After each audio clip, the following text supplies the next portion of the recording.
When I came across this photo, I just had to know the story behind it.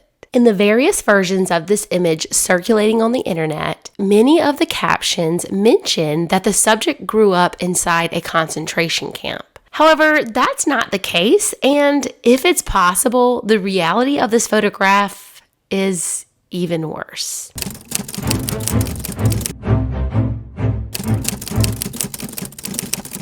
Hey y'all, I'm Christina, and you're listening to History and Hearsay. Now, in case you're just listening to this episode and you're not watching it, the photo that we're talking about is of a young girl who's about 7 or 8. She's standing at a blackboard, and the drawing that she's doing is just a bunch of scribble lines. At the top of the blackboard, you see her name, Tereska. This haunting picture was taken in 1948 by David Seymour and has since been seen by millions. It was first published in Life magazine, where the caption read in part, "Children's wounds are not all outward. Those made in the mind by years of sorrow will take years to heal." Earlier that same year, in September of 1948, David Seymour was sent by UNICEF as a special correspondent to report on children in 5 different European countries. He visited Italy, Greece, Austria, Hungary, and his last stop was his native country of Poland.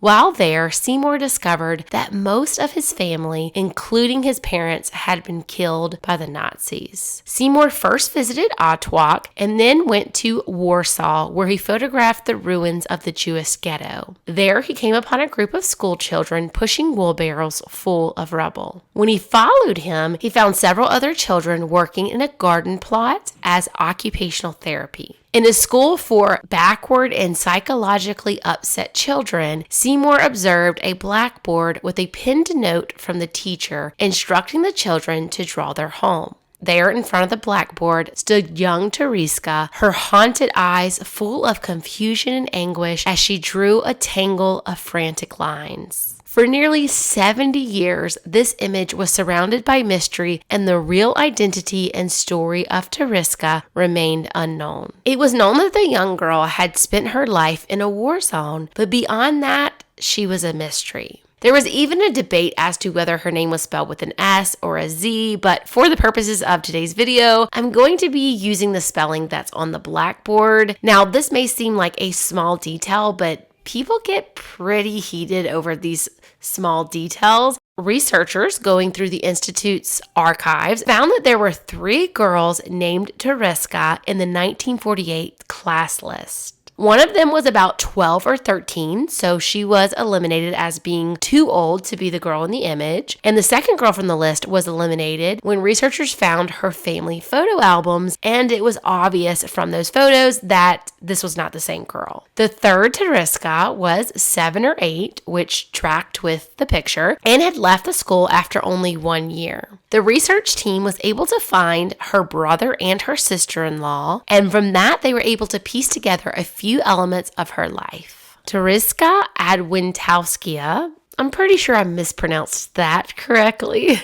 So just to make it easier on myself, I'm going to be using the English version of her name from now on, which is Teresa. So Teresa came from a Catholic family. She was one of 2 daughters born to Jan Clemens, who was an activist in the Polish underground resistance. During the Warsaw Uprising in 1944, Jan was heavily beaten and all of his teeth were broken by the Gestapo at their Warsaw headquarters and prison. In a previous episode, I talked about Jewish ghettos, which were essentially forced segregation. In these ghettos, Jewish people were forced to live in some pretty terrible conditions. When Hitler established the Warsaw Ghetto, 450,000 Jews were forced to leave their homes and businesses behind to move into an area that was only 1 square mile. The ghettos were bordered by high walls and subject to constant surveillance. Overcrowding caused major issues, as homes that had previously housed 3 people now held 25. And being in such close quarters with no place to go, diseases spread rapidly in the Warsaw Ghetto. Each time that rationing got worse in Poland, it was even worse for the Jewish population. And at one point, the Jewish population were limited to only 184 calories per day.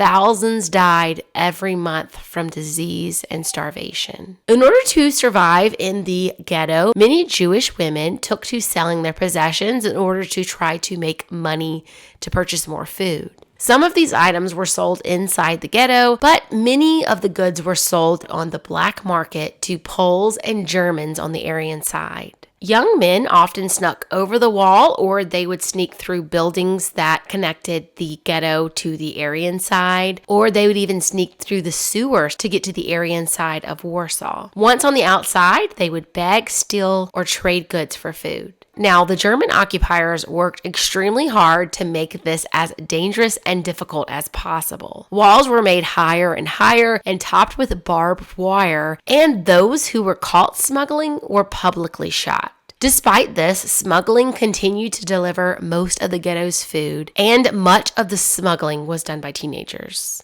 Being that they were not Jewish, Teresa and her family lived on the Aryan side outside of the ghetto, but getting enough to eat was still pretty difficult. And in order to make ends meet, Teresa's mother, Franciszka, visited the Jewish ghetto in order to trade goods. Now, I wish I had more details as to how she got in and out of the ghetto. That would be pretty interesting, because if you remember in my last video, I talked about how you had to have certain types of identifications or a pass to get in and out of the ghetto. But we do know that just going into the ghetto posed a certain level of risk. And so I think this kind of gives us a glimpse into just how desperate she must have been if she was going into the ghetto to trade goods. During the bombing of Warsaw by the German Luftwaffe, Teresa's home was destroyed, and her grandmother is believed to have been shot by Ukrainian soldiers who were helping the Germans put an end to the Warsaw Uprising. This is also when Teresa was struck by a piece of shrapnel that left her with brain damage. Fleeing Warsaw after the bombings, 4-year-old Teresa and her 14-year-old sister Jadwiga spent 3 weeks trying to reach a village that was 40 miles from Warsaw. They were on foot in a war-ravaged country, and they were starving. This time period in Teresa's life left her with an insatiable hunger, and her physical and mental condition steadily deteriorated. During the 1954 to 1955 school year, she had to be sent to a mental asylum that was about 190 miles from Warsaw. Since her early childhood, Teresa was known to have loved drawing. Her favorite things to draw were flowers and animals. The image of Teresa drawing her home has fascinated many over the years and has become emblematic of World War II. The 1,000-yard stare in her eyes reminds you more of a soldier who's seen heavy combat than that of an innocent child. Now, learning Teresa's story made me wonder, what about the countless thousands of other children who lived through their most formidable years in a war zone?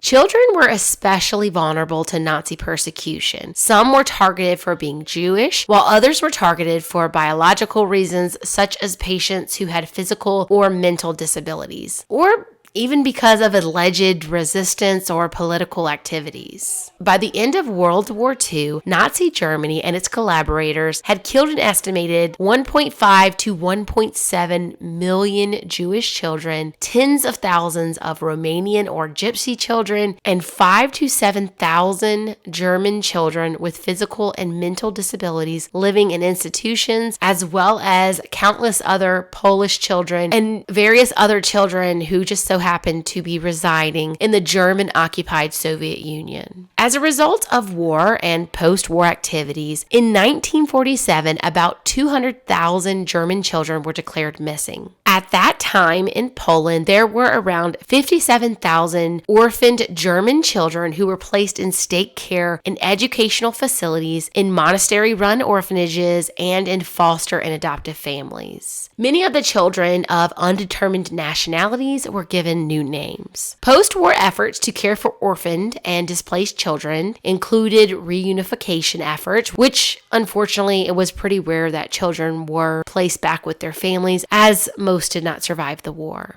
And while some children were adopted out to new families, many were kind of on their own. There were also the more institutionalized type foster care facilities like the one Teresa was in. Many of the children were severely traumatized, and they were unable to just go back to regular life with a new family like as if nothing had happened to them. They had endured some pretty difficult things, and often these kinds of wounds manifest in the mind rather than the body. Unfortunately for Teresa, she also had a physical wound.